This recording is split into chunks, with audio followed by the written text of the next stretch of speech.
এই মেয়েটা হলো মনস্টারদের নাপিত। আজকে তার দোকানের প্রথম কাস্টমার হলো আগুন ম্যান।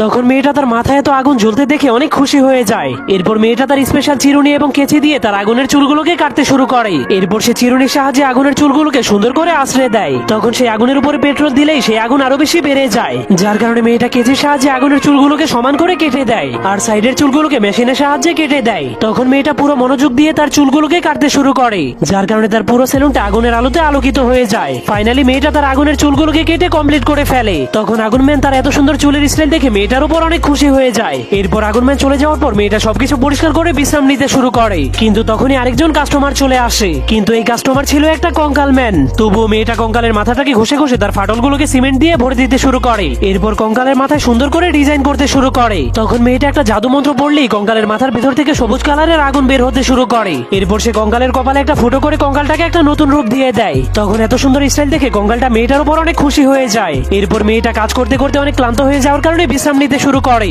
কিন্তু তখনই লাল চুলওয়ালা আরেকজন কাস্টমার চলে আসে, কিন্তু সেই মেয়েটার প্রতিটা চুল ছিল জীবন্ত সাপ। তখন মেয়েটা তার প্রতিটা সাপকে সুন্দর করে ডিজাইন করে দেয়, যার ফলে সেই ছোট ছোট সাপগুলোকে ড্রাগনের মতো মনে হচ্ছিল।